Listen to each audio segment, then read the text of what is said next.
मी कोपरगावचा रहिवासी आहे आणि सावळीवीर फाट्यापासून तर अहिल्यानगरपर्यंत 100 किलोमीटरचा प्रवास मी येत्या 8 दिवसामध्ये करणार आहे. कधी 10 किलोमीटर, कधी 15 किलोमीटर असा करत मी 8 दिवसामध्ये हा प्रवास करणार आहे.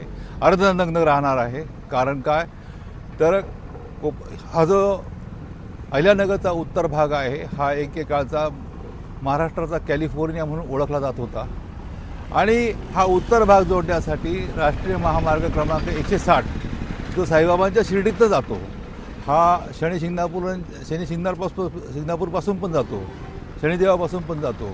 इथे आंतरराष्ट्रीय दर्जाचे भक्त येतात, परंतु ह्या रस्त्याची दुरावस्था गेल्या 65 वर्षामध्ये बदललेली नाही. माझं वय 65 आहे. मी जन्मापासून बघतोय की 4-5 वर्ष रस्ता चांगला आहे, बाकी सगळा रस्ता कायमच खराब आहे.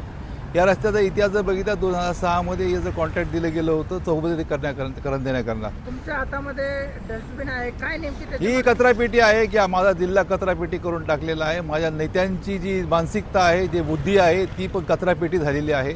ते भ्रष्टाचार एवढा करतायत की ठेकेदार पळून जात आहेत. असं मी नाही म्हणत, तर नितीन गडकरी साहेब स्वतः बोलले की नगरचे लोक भ्रष्टाचार करतात, हप्ते मागतात, पैसे कमिशन मागतात, त्यामुळे हा रस्ता होत नाही. आणि ही कचरापेटी त्या नेत्यांची मानसिकता दाखवण्यासाठी कचरापेटी घेऊन चाललेलो आहे. माझा देश, माझा जिल्हा ही कचरापेटी नाही आहे. मला चांगला रस्ता पाहिजे.